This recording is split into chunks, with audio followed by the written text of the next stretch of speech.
Hi everyone, this is a new update on our farmlet trial, the trial where we are testing reducing levels of synthetic nitrogen fertilizer and increase in species diversity in our paddocks, testing if we can produce similar amounts of pasture and milk from systems that use less nitrogen fertilizer.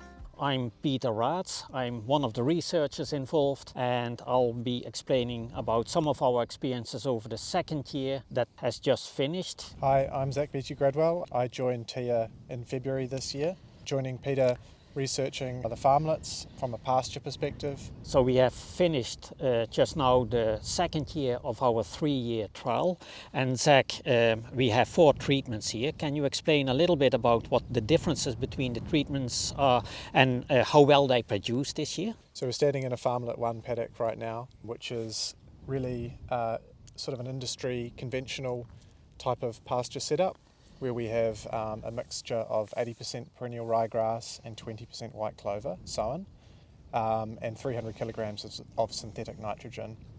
So our other 3 treatments are made up of farmlet 2 and 3, which each have 150 kilograms of synthetic N. Farmlet 3 differs from 2 in that it has an additional species, plantain, as well as perennial ryegrass and white clover. Our final farmlet, farmlet 4, has a diverse mix of species, 9 in total, and 0 nitrogen applied throughout the year. And how did they produce this year? Yeah, so we set a high target pasture production benchmark for the first season, which was 20 tonnes. We slightly exceeded that in the first season, 21.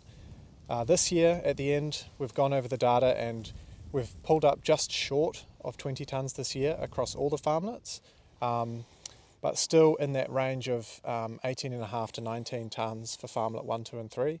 For farmlet 4, we've dropped an additional 10 or 15%, so the production is around 17.5 tonnes. Any thoughts on why the production was actually a little bit lower this year? First of all, we had less favourable climatic conditions for pasture growth at key times, for example in November, and our modelling, our biophysical modelling supports that. With regards to the different species in the mix, we saw less production from the white clover component of our pastures. We saw that across all the farmlets. Now that doesn't necessarily mean a large penalty to overall pasture production for farmlet 1 and 2, where we also have synthetic nitrogen.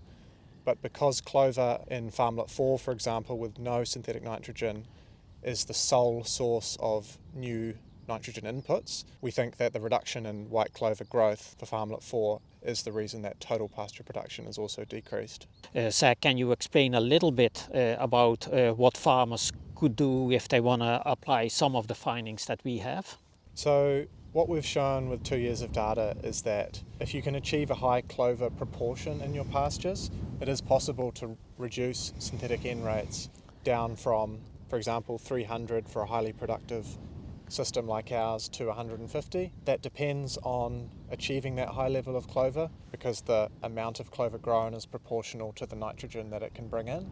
I think a bit of advice we have to include for high clover pastures is that they can cause bloat, and so one of the mitigation prevention strategies we use here is bloat drench because we want to avoid any ill health for the animals. Zach, you mentioned that we have different species in different farmlets. You also mentioned that clover has done slightly less this year. Perennial ryegrass is the main species that is existing in all of the 4 farmlets. How have all these other species thrived? Are there some learnings or observations for these species so far? So farmlet 3 and farmlet 4 incorporate plantain, which is a broadleaf herb which has been shown to increase the efficiency of nitrogen cycling under grazing. However, plantain has dropped from around 15% at the beginning of the trial and is now hovering below 5% in both of those farmlets, which sort of suggests to us it may not persist very well in this highly productive irrigated setting that we have here at the TDRF. Another 2 species of interest are tall fescue and cocksfoot, which were incorporated into farmlet 4. Tall fescue has declined also, similar to plantain, and is now below 5%. Cocksfoot, on the other hand, has increased from quite a low percentage to around 15% over time. That sounds good, but the cows don't particularly enjoy eating cock's foot when they've got lots of other tasty options, and so it's largely ignored and it's not contributing to milk production. So we're here in the dairy, and we mentioned, Peter, out in the paddocks how pasture production was slightly reduced in year 2 compared to year 1. How did cow production fare this season? Cow production actually was about the same compared to the first year. How your cow production works out compared to pasture production depends on stocking rate, and that's a little bit visible in how our pasture production compares with milk production between the first and the second year. So the stocking rate for farmlet 1, 2 and 3 is about okay to use as much grass as possible, and the small difference in pasture production we had did not impact on the production of the cow, so that was still fairly balanced. The cow production for farmlet 1, 2 and 3 and for the individual cow production is actually the same. There's no difference because ultimately they can eat about the same and can selectively graze, and that has been our experience so far. What we did find is that farmlet 1, 2 and 3 in both years are at about 2,400 kilo milk solids per hectare, which is actually a very good production. We set a target of 2,000. Farmlet 4, however, because there's no synthetic nitrogen going in, we have a lower stocking rate. And you mentioned, Zach, that farmlet 4 had a few ton pasture production less. And as a consequence, you might expect less milk, but that wasn't the case because we have that farmlet at a lower stocking rate. There's less cows on it. And because of that, the first year and the second year, the cow production per hectare milk solids was about the same, at about 1,830 or so kilos milk solids. So no difference in that sense. The last year we'll have to see what pasture production is. At some point, of course, if you start growing less, it will start having an impact on milk production. But in the first year, that was about okay. Yeah.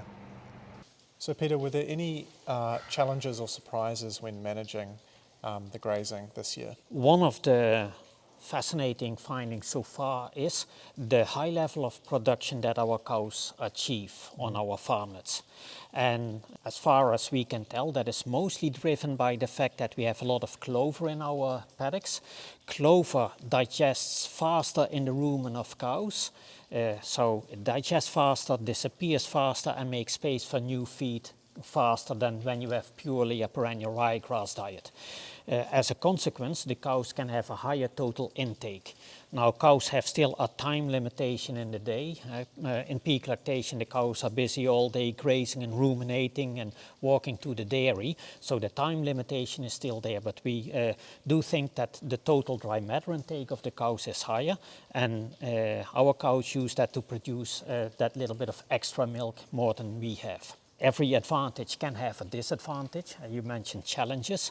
One of the things we have noticed that clover is more sensitive for pucking damage when it is very wet, and that can be a little bit of a challenge. So we are observing and learning, and we'll see if that needs further attention. So, Peter, you've described what's obviously a highly productive dairy system. How does the profitability and the finances stack up across the farmlets? That's ultimately the most important question to be answered out of what we are doing in this farmlet trial.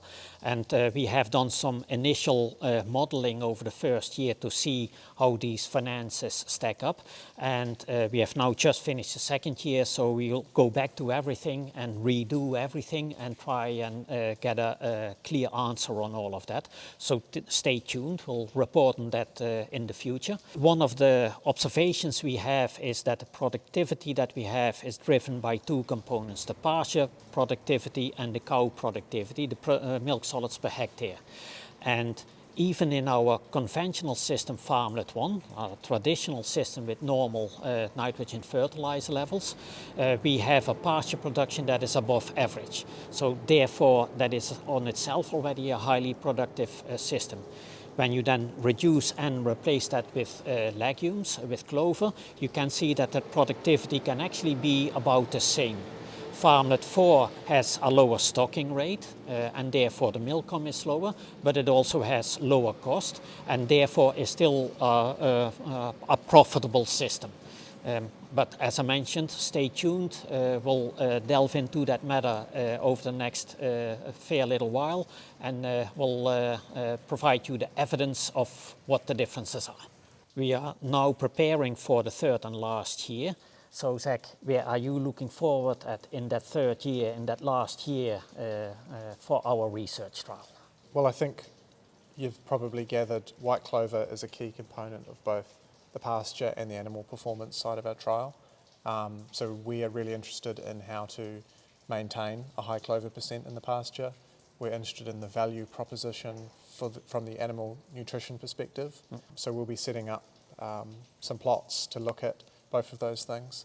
And yeah, lots of white clover research. Yep. And for me, it's see if in the last year we can maintain the cow productivity. Ultimately, that is important to pay the bills and investigate the financial and environmental KPIs from our system. See if we can retain the profitability that we have seen in the first 2 years.